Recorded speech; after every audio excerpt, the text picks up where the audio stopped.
मेरा नाम सोहन सिंगार है। मैं सभी भाई और बच्चों, आज तो मैं ब्रह्म ज्ञान के बारे में कुछ बताने जा रहा हूँ। यह ब्रह्म ज्ञान नचिकेता और यमराज के संवाद के रूप में जाना जाता है। इसे कठोर उपनिषद के नाम से जाना जाता है। अन्य ग्रंथों में भी इस ज्ञान का वर्णन है। तैत्तिरीय ब्राह्मण ग्रंथ में भी यह कथा आती है और ये कथा महाभारत में भी आती है। इसका स्वरूप एक ही है। हे भाइयों और बच्चों, सतयुग की बात है। वात्स्रवया नाम के एक ऋषि रहते थे। उनके पास गौएं बहुत थीं। उनके एक 10 साल का पुत्र था जिसका नाम नचिकेता था। उनके पिता बार बार यज्ञ करते रहते थे। धीरे धीरे करके उन्होंने सभी गायों को दान में ब्राह्मणों को दे दिया। अब उनके पास कुछ वृद्ध गायें ही शेष बची थी। उनके मन में आया कि मैंने साधारण यज्ञ तो बहुत किए हैं, अब मुझे विश्वजीत यज्ञ करना चाहिए। विश्वजीत यज्ञ का एक विधान होता है, जिसके पास जो कुछ भी है वह सब कुछ दान में देना होता है। अब नचिकेता के पिताजी ऋषि जी ने यज्ञ की लिए सभी तैयारी शुरू कर दी। जब नचिकेता ने देखा कि उनके पिता बूढ़ी और बेकार गायों को दान में देने के लिए लेकर आए हैं, तब उन्होंने कहा, हे पिताश्री, इन बूढ़ी गायों को दान में देने से इंसान को कोई दान देने का फ़ायदा नहीं होता है। तब उनके पिता ने कहा, हे पुत्र, मेरे पास अब यही गायें शेष बची हैं। नचिकेता ऋषि के पुत्र थे। उन्हें ज्ञान तो बहुत था, पर संसार के बारे में कम जानते थे। इसलिए उन्होंने कहा कि इन गायों को दान में मत दो। पर उनके पिता ने कहा कि हे मेरे बच्चे, अब मेरे पास यही शेष बची है। इस यज्ञ के लिए ब्राह्मणों ने भी कोई बात नहीं ठहराई कि हम बूढ़ी गाय को नहीं लेंगे। यज्ञ समाप्ति के बाद नचिकेता ने कहा कि अब आपके पास मैं आपका पुत्र ही रह गया हूँ, इसलिए यह बताइए कि मुझे किसको दान में देंगे। यह प्रश्न उन्होंने अपने पिता वात्स्रवा जी से बार बार किया। अब उन्होंने सोचा कि इस बच्चे को ज्ञान तो है, मगर अभी इसे ब्रह्म ज्ञान की ज़रूरत है। नचिकेता के बार बार कहने के बाद उनके पिता ने कहा कि हे पुत्र, मैं तुम्हें सूर्यपुत्र यमाचार को दान देता हूँ।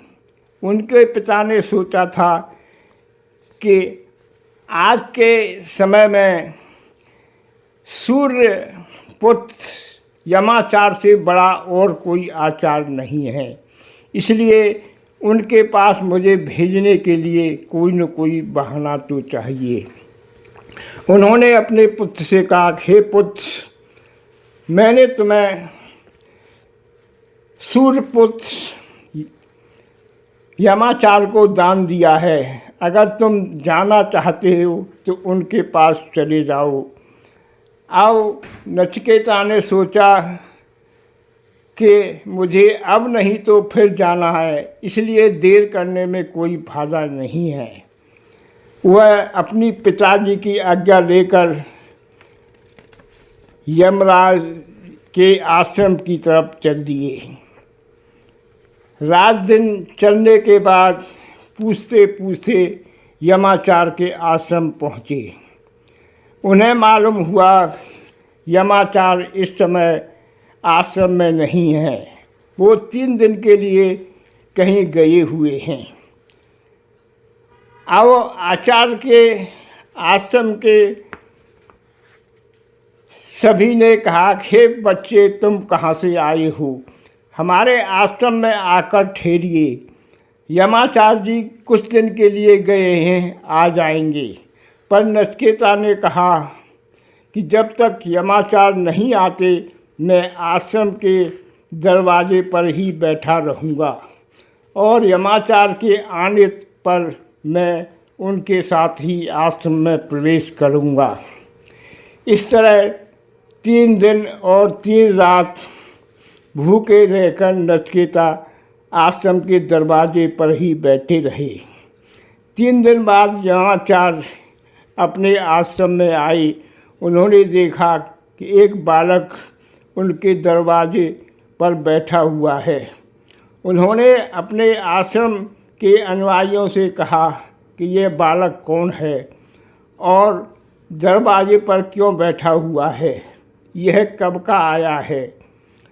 तब आचार्य यमाचार्य के प्रबंधकों ने कहा, जब आप गए हैं उसके कुछ देर बाद ही यह बालक आपसे मिलने आया था। हमने इसे बहुतेरा समझाया कि आप आश्रम के अंदर आ जाओ, आपके हम खाने पीने और रहने का इंतजाम करेंगे। पर इस बालक ने कहा कि जब तक यमाचार्य नहीं आते मैं दरवाजे पर बैठ के ही उनका इंतज़ार करूँगा। तब आचार्य ने उस बच्चे को बुलाया और कहा कि मैं क्षमा चाहता हूँ कि 3 दिन तक तुम्हें मेरा इंतज़ार करना पड़ा। और बताओ, हे बालक, तुम कौन हो, कहाँ से आई हो? तब नचिकेता ने कहा, मेरा नाम नचिकेता है, मैं आचार्य विश्रवा का पुत्र हूँ। उन्होंने यज्ञ किया था। तब उन्होंने कहा है कि मैंने तुम्हें यमाचार्य को दान में दे दिया है। यमाचार्य समझ गए कि इस बालक को ब्रह्म विद्या के लिए मेरे पास ऋषि ने भेजा है। तब उन्होंने कहा, हे पुत्र, तुम 3 दिन तक भूखे प्यासे मेरे आश्रम के बाहर बैठे रहे हो, इसलिए तुम 3 वरदान मांग लो। मैं तुम्हारे जो कहोगे उस वरदानों को पूरा करूँगा।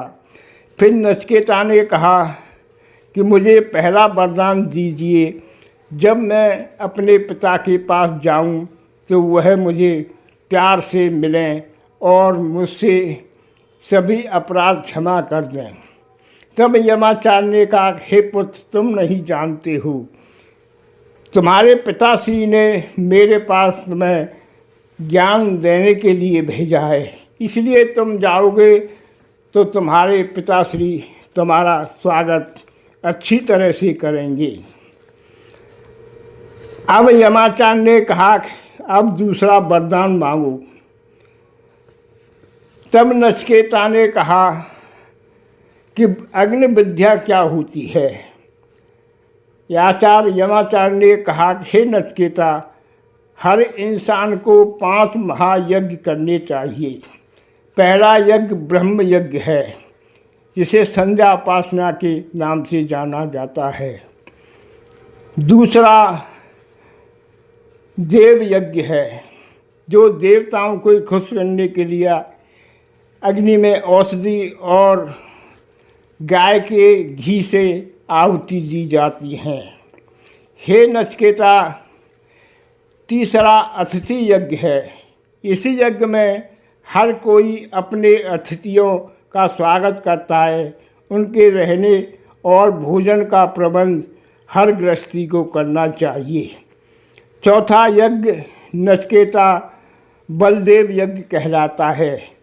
उसमें यह है, कोई उनके यहाँ दरवाजे पर आए तो उसको भोजन कराएं और चींटी और कई जानवरों के लिए भोजन सभी को डालना चाहिए। हे नचिकेता, पांचवा यज्ञ पितृ यज्ञ कहते हैं, जिस यज्ञ में हम गृहस्थियों को अपने जीवित माता पिता, दादा दादी और अपने पूर्वजों को उनके खाने पीने के लिए कपड़े, औषधि, उनके आवश्यक सामान देने चाहिए। फिर आचार्य ने कहा, हे नचिकेता, यह जीवित माता पिता और बड़े बूढ़ों के लिए होता है। मरने के बाद कोई अंतिम क्रिया शेष नहीं रहती है। इसलिए नचिकेता, जिसको भी अपने माता पिता, दादा दादी या वृद्धजनों की सेवा करनी है, वो जीते जी सेवा कर सकते हैं और मरने के बाद किसी को दान देने से कोई फायदा नहीं है। अब यमाचार्य जी ने कहा कि इंसान के जीवन में 4 आश्रम होते हैं। पहला आश्रम 25 साल की उम्र तक सभी वेद वेदांगों को पढ़ना और उपनिषदों का ज्ञान करना ही 25 साल लग जाते हैं। अब दूसरा आश्रम विवाह आश्रम है, इसे गृहस्थ आश्रम भी कहते हैं। 25 साल के बाद इंसान को शादी कर लेनी चाहिए और संतान उत्पन्न करनी चाहिए। संतान हमेशा उत्तम और स्वस्थ ही पैदा करें और ब्रह्मचर्य की साधना करती रहें। तीसरा आश्रम वानप्रस्थ आश्रम के नाम से जाना जाता है। इस आश्रम में प्रवेश करके इंसान संसारिक मोह माया से दूर रहकर ईश्वर आराधना और लोगों का भलाई करती रहे। हे नचिकेता, 75 साल के बाद संन्यास आश्रम सभी को ग्रहण करना चाहिए। इसमें अपने घर द्वार को छोड़कर ईश्वर आराधना करते हुए सभी लोगों को ब्रह्म ज्ञान देना चाहिए। यह आश्रम सभी के जीवन में होने चाहिए। हे नचिकेता, इंसान की उम्र में 16 संस्कार भी होते हैं, जिसमें 16 संस्कार इंसान के जन्म से पूर्व और अंतिम संस्कार होता है अंत्येष्टि संस्कार। इस संस्कार करने के बाद इंसान के जीवन में और किसी संस्कार की कोई ज़रूरत न होती है। न कोई किसी को श्राद्ध किया जाता है, न किसी को भोजन कराया जाता है। वैदिक ग्रंथों में 16 संस्कार के बाद किसी के लिए कोई कार्य शेष नहीं रहता है। फिर नचिकेता से कहा, हे पुत्र, अब तीसरा वरदान मांग लो। नचिकेता ने कहा, हे आचार्य, यह ब्रह्म क्या है और मृत्यु के बाद आत्मा कहाँ रहती है? कुछ लोग कहते हैं कि मृत्यु के बाद जीवन बकाया रहता है, उसका क्या रहस्य है? अब आचार्य ने सोचा कि यह ब्रह्म ज्ञान अच्छे ऋषि मुनि और देवता भी नहीं जानते हैं। उन्होंने नचिकेता से कहा, हे पुत्र, यह प्रश्न देवता भी नहीं जानते हैं, इसलिए इस वरदान की जगह और कुछ मांग ले और कोई प्रश्न पूछ ले। मैं तुम्हें पृथ्वी पर हाथी, घोड़े, राज, सुंदर स्त्रियाँ, बहुत लंबी उम्र दे सकता हूँ, पर यह ज्ञान हर किसी को मालूम नहीं होता है, जहाँ तक देवता भी इस ज्ञान को नहीं जानते हैं। इसलिए इस प्रश्न के बदले और कुछ मांग लो। नचिकेता ने कहा, संसार सुख और लंबी उम्र एक दिन क्षीण हो जाती है। संसार में सुख एक दिन समाप्त हो जाते हैं। फिर नचिकेता ने कहा, आचार्य, आपके दर्शन करने के बाद मेरी अंदर संसारिक सुखों की कोई लालसा नहीं है। फिर यमाचार्य ने कहा, तुझे स्वर्ग लोक चाहिए तो स्वर्ग लोक मांग ले, मैं राजा इंद्र से कहकर तुम्हें स्वर्ग में निवास स्थान के लिए कह दूंगा।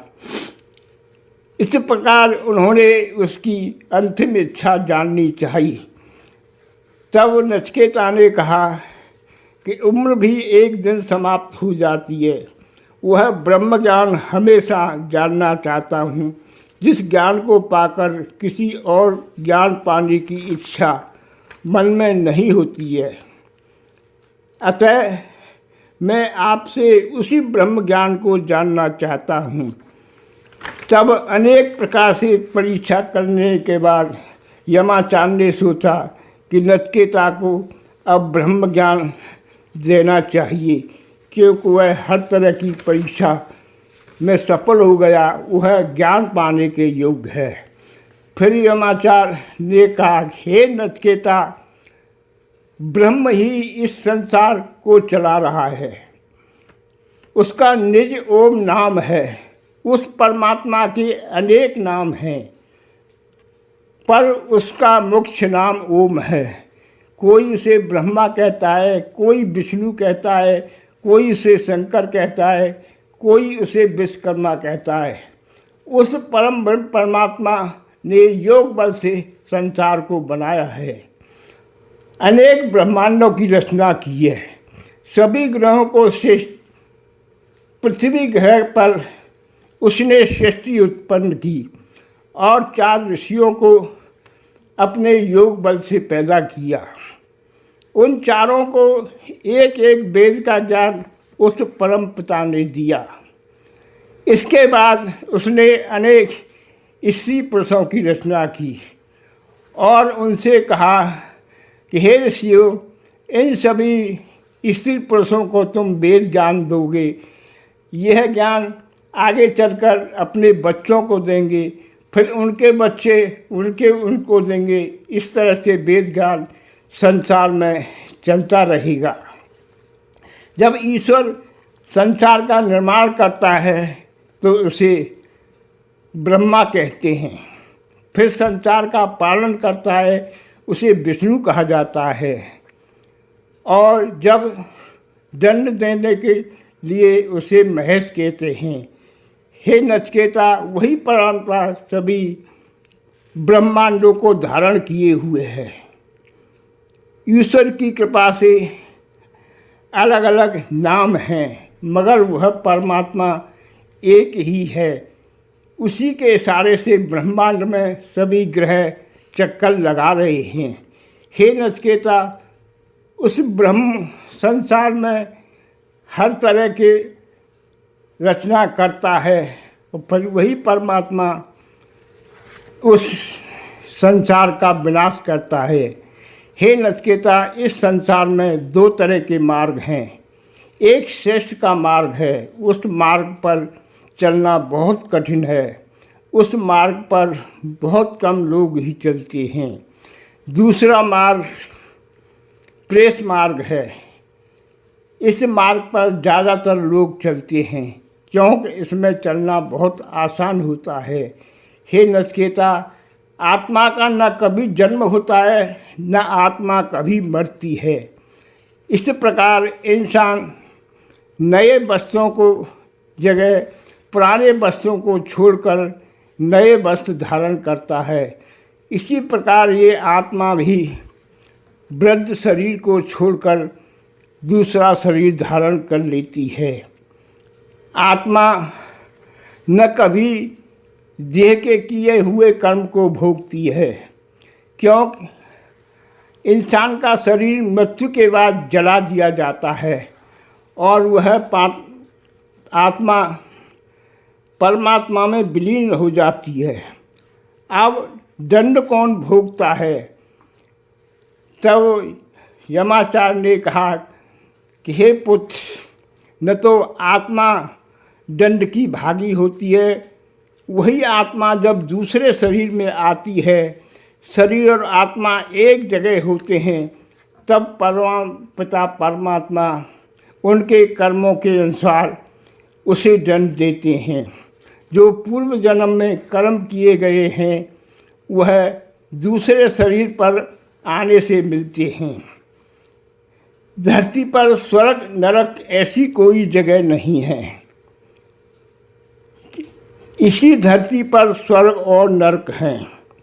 यह लोगों का भ्रम है कि स्वर्ग कोई विशेष स्थान कहीं दूसरे ग्रह पर है। ऐसा नहीं है। वह आत्मा जब शरीर धारण करती है तब पिछले कर्मों का, अच्छे बुरे का शरीर को अनुभव होता है। आत्मा कभी नहीं भोगती है। इसलिए जब नए शरीर में आत्मा होती है तब कर्मों का दंड शरीर को भोगना पड़ता है। आत्मा किसी दंड को नहीं भोगती है। इसलिए हे नचिकेता, यह ब्रह्म ज्ञान पाकर इंसान हमेशा अमर हो जाता है। इसलिए यह ब्रह्म ज्ञान मैंने तुम्हें दिया है, यह तुम उसके योग्य हो। इसलिए हर किसी को यह ब्रह्म ज्ञान नहीं दिया जाता है। अब आप मेरे आश्रम में जब तक ठहरना चाहो ठहर सकते हो। फिर नचिकेता ने कहा, हे आचार्य, मैं आपसे यह ब्रह्म ज्ञान पाकर धन्य हो गया हूँ। अब मैं अपने पिताश्री के पास जाना चाहता हूँ। फिर यमाचार्य को प्रणाम कर उनसे विदा लेकर नचिकेता अपने पिता के पास आए।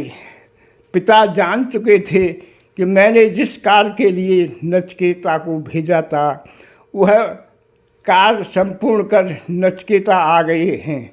उन्होंने अपने पुत्र का स्वागत किया और कहा, हे पुत्र, कोई भी पिता अपने पुत्र का बुरा नहीं चाहता है।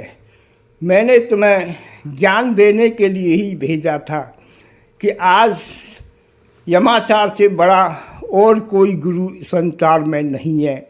हे पुत्र, तुमने ब्रह्म ज्ञान पाकर सदा के लिए अमर हो गए हो। इसीलिए कठोपनिषद में यह ब्रह्म ज्ञान जो भी जानेगा वह हमेशा धर्म मार्ग पर चलेगा। हे भाइयों, ये ब्रह्म ज्ञान आप सभी को कैसा लगा? यम और नचिकेता का संवाद अगर ठीक लगा हो तो हमारे वीडियो को लाइक करें, कमेंट करें और चैनल को सब्सक्राइब करें। नमस्ते जी।